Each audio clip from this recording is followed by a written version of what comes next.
Hi friends, welcome to అర్చన శ్రీనివాస్.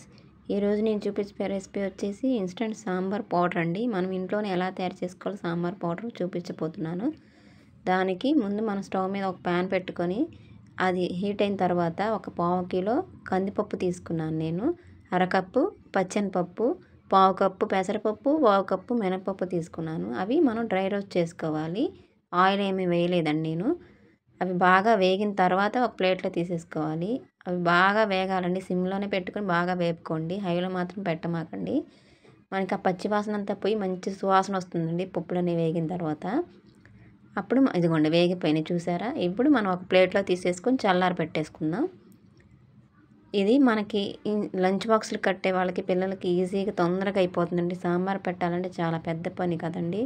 ఇలా చేసుకొని మన పౌడర్ ఇంట్లో పెట్టుకుంటే ఈజీగా సాంబార్ 15 నిమిషాల్లో అయిపోతుందండి.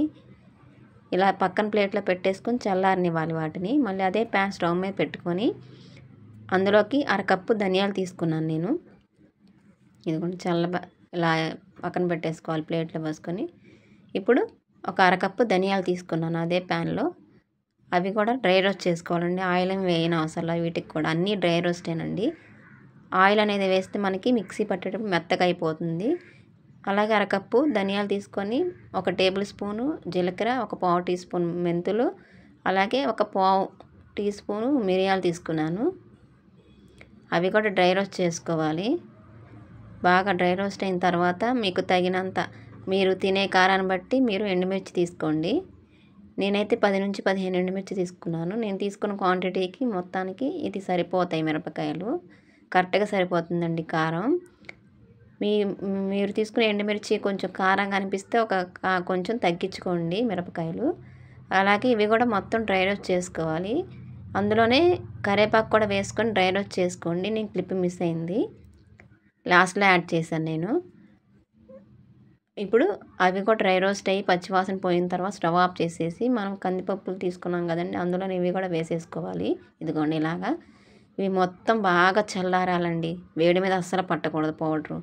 బాగా చల్లగా అయిపోయే వరకు పక్కన పెట్టేసి మనం ఒక మిక్సీ జార్ తీసుకొని, ఇప్పుడు చల్లగా అయిపోయినాయండి, ఇందులోకి మనం ఒక పావు టీ స్పూన్ పసుపు వేసుకోవాలి. నేను తీసుకున్న క్వాంటిటీకి ఒక 100 గ్రాములు కరెక్ట్గా సరిపోతుందండి చింతపండు. మీరు మళ్ళీ వేసుకునే పని కూడా ఉండదు. ఒక 100 గ్రాముల చింతపండు, అలాగే ఒక చిన్న టీ స్పూన్ పసుపు వేసాను. ఈ పౌడర్కి సరిపోను సాల్ట్ వేసుకోండి. నేను ఒక 2 టేబుల్ స్పూన్లు సాల్ట్ వేసాను.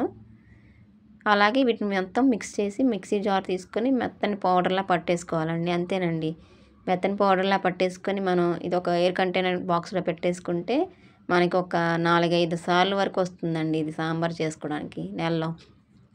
చాలా ఈజీ అండి. మీరు కూడా ఒకసారి ట్రై చేయండి. అలాగే కొత్తగా చూసిన వారు లైక్ చేయండి, షేర్ చేయండి, సబ్స్క్రైబ్ చేసుకోండి మా ఛానల్ని.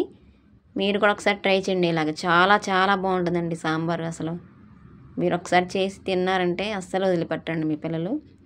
ఇదిగోండి ఇలా ఒక బాక్స్లో తీసేసుకొని పెట్టేసుకోవడమేనండి.